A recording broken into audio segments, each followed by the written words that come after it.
Amigos, Eloy Torres, internacionalista, miembro del Consejo Venezolano de Relaciones Internacionales, está con nosotros en el estudio. Y a propósito de esta nueva iniciativa de conversación en Barbados, en esta oportunidad, y fuera de cámara conversábamos, ¿qué es la diferencia de otras? ¿Qué diferencia esta nueva ronda de conversaciones de las que se han adelantado en el pasado, de la que tuvo lugar, por ejemplo, en República Dominicana, de la que las partes fueron con la mejor disposición, pero terminó con el levantamiento de la mesa, incluso de mediadores como el canciller Videgaray de México para el momento, ¿no? Sí, la propia realidad ha cambiado, ha hecho que, pues, que los individuos presentes en esta crisis digamos, políticas, se sienten de nuevo a conversar. Es la propia realidad. Decíamos también en la pausa que, bueno, quizás el mejor ejemplo fue que el Vietnam, la guerra, ellos tuvieron que sentarse a negociar porque fue la propia realidad, no hubo ningún factor externo la que los obligó. La propia realidad, la guerra, todos los días morían personas y hubo que llegar a una negociación que culminó con lo que culminó. En este caso pasa exactamente lo mismo. Vamos a tener que negociar tarde o temprano, busquemos, es preferible hacerlo ahora y no hacerlo después de un conflicto bélico, porque también después del conflicto bélico vamos a tener que sentarnos a negociar para acabar con la guerra, acabar con un conflicto que nadie quiere. Claro. Entonces, es preferible negociar ahora. Kissinger siempre fue muy sabio cuando decía, ¿qué pasa cuando fracasa una negociación? Seguir negociando. Pero si vuelve a fracasar, volver a negociar. Pero si fracasa, seguir negociando, porque tarde o temprano, después de un conflicto, vas a seguir negociando. Claro, siempre. La mediación... Y por cierto, vas a seguir negociando sobre una alfombra cubierta de sangre, que es lo más grave. La mediación de Noruega podría lograr que iniciativas internacionales que se han venido adelantando, Grupo de Lima, Grupo Internacional de Contacto, puedan, digamos, coordinarse en o concentrar su esfuerzo en este nuevo acercamiento para lograr una salida por la vía de negociación. Forma todo parte de un mismo proceso. Hay algunos elementos donde se pone el acento en el aspecto del cese de la usurpación, otro elemento de elecciones libres, otro levantar las sanciones económicas, otro liberar los presos. Eso depende de los factores mismos que se estén moviendo, porque la dinámica internacional es muy rica. El grupo de Oslo, el grupo de Noruega, la gente de Noruega tiene un planteamiento, tiene una visión del conflicto venezolano, de la crisis venezolana. El grupo de Lima tiene otra visión, el grupo de Contacto tiene otra visión, pero entre los tres coinciden en que Venezuela atraviesa por una seria crisis que debe solucionarse. En primer lugar, Venezuela tiene casi 4 millones y algo de venezolanos en el exterior. Eso es una crisis no solamente para Venezuela, que hemos perdido mano de obra, gente, venezolanos que se han ido, sino que son los vecinos nuestros que están sufriendo la llegada de esa afluencia de esos 4 millones y tantos de venezolanos. A lo que se le suma, que está previsto, según ACNUR, que este año, a finales de año, vayan a irse 800.000 personas más. Eso es una tragedia para América Latina, para estos países que no aguantan, ya no soportan esta realidad, y una tragedia para Venezuela porque nos estamos desangrando. Personal, el caso mío, muy personal, lo digo, la única hija que tengo se me fue para México, la contrataron para que se fuera a trabajar allá. Claro, y así tantas familias, pero fíjese, hay un punto importante y ese juego en varios tableros. Tenemos ahorita, digamos, como protagonista el tablero de Noruega, sí. Pero aquí también está Enrique Iglesias del Grupo de Contacto, sí. Precisamente teniendo reuniones con el gobierno de Nicolás Maduro y con el gobierno de Juan Guaidó. Pero es que Juan Guaidó anunció el domingo la aprobación, en segunda discusión sería ya, del Tratado Interamericano de Asistencia Recíproca, TIAR, que esto debería ir entonces luego a la OEA.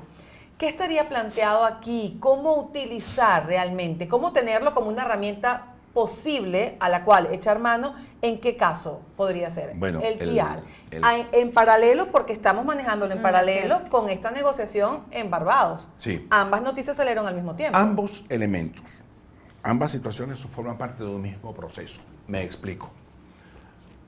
La permanencia aquí del doctor Iglesias es muy importante porque está haciendo un monitoreo al hecho político de cómo se están desarrollando internamente en este país los problemas, cómo se busca la solución o se le busca la solución a los problemas.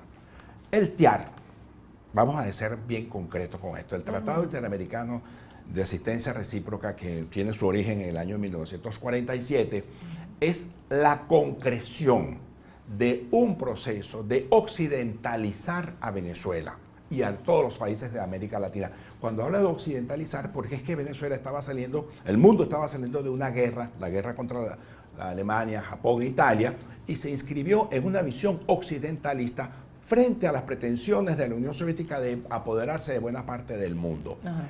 La Unión Soviética vino con un modelo, el modelo que hoy en día está aplicando Venezuela, un modelo estatista, sofocante, un modelo asfixiante de la economía, un modelo que acaba con las libertades democráticas, es un modelo que se corresponde con la realidad rusa de ese país, de ese mundo semioriental. Y nosotros hemos entonces, este gobierno ha adoptado desde 1999 esa visión atrasada, arcaica del socialismo para convertir a Venezuela en este pobre país miserable en que se ha convertido hoy en día. La inserción del TIAR, la reinserción del TIAR, no es sino el apego definitivo a los valores occidentales. Qué interesante, ¿por qué no dicen que Cuba, que fue excluida en 1962 de la OEA, ¿saben cuándo fue que salió del TIAR? De hecho. De hecho había salido, pero de derecho en 2014. 2012, justamente cuando Chávez salió a decidir que nos salimos del TIAR. Cuba salió de derecho. Entonces uno no se explica cuál es toda la alaraca cuando que el TIAR es un mecanismo institucional que creó los Estados Unidos conjuntamente con los países de América Latina para prevenir los posibles ataques de factores externos a nuestro continente. Claro. Eso no es nuevo, eso viene militar, desde Bolívar incluso. En este caso sería con respuesta militar, y la verdad es que cuando Juan Guaidó lo anunció el domingo, pues quienes han estado pidiendo que Venezuela finalmente se reincorpore, se reinserte al TIAR, celebraron muchísimo, pero luego dijeron, pero no entiendo por qué me están diciendo que puede haber una respuesta del hemisferio ante una agresión militar, un ataque a Venezuela, y ahora me dice que van a la mesa de negociación. Bueno, pero esa es la política, no, forman parte de una misma dinámica. Es un proceso, la política tiene distintas aristas de cómo se debe manifestar. Acuérdate que Clemenceau decía que la guerra era la política llevada por medios violentos. Y que era la guerra, era la política llevada, la política era la guerra por medios violentos, y al revés, la guerra pero por medios pacíficos.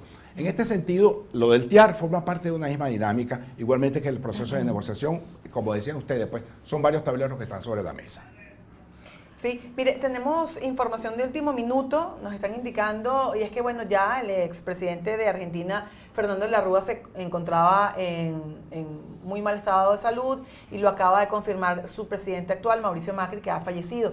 Lamento el fallecimiento del expresidente Fernando de la Rúa, su trayectoria democrática merece el reconocimiento de todos los argentinos. Acompañamos a su familia en este momento. Bueno, es la información que se acaba de confirmar, eso tiene muy pocos minutos, sí, de haber sucedido.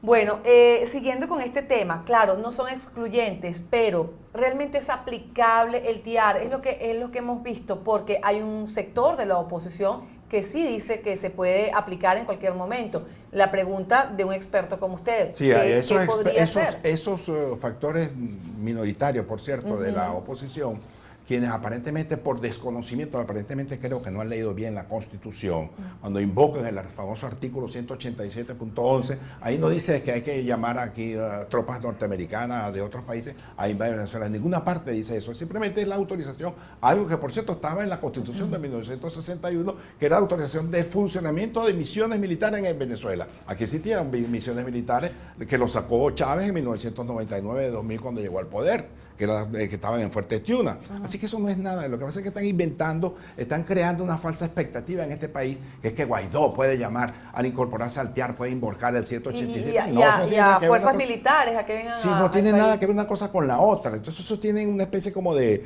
pasticho en la cabeza que sinceramente no sabemos para dónde. Parece que no han leído bien, o es un problema de mala fe de querer inducir a la población venezolana que Guaidó no actúa de conformidad con lo que la dignidad exige, la dignidad del pueblo venezolano, con lo que está actuando de conformidad con lo que dice la Constitución y con lo que dice el sentido común de la política. Señores, mientras hay que entrar más masa, más mazamorra, y la inserción de Venezuela, la reinserción de Venezuela en el TIAR, lo que hace es confirmar que Venezuela está apegada a valores occidentales, valores democráticos, más nada. Más nada. Claro. Bueno.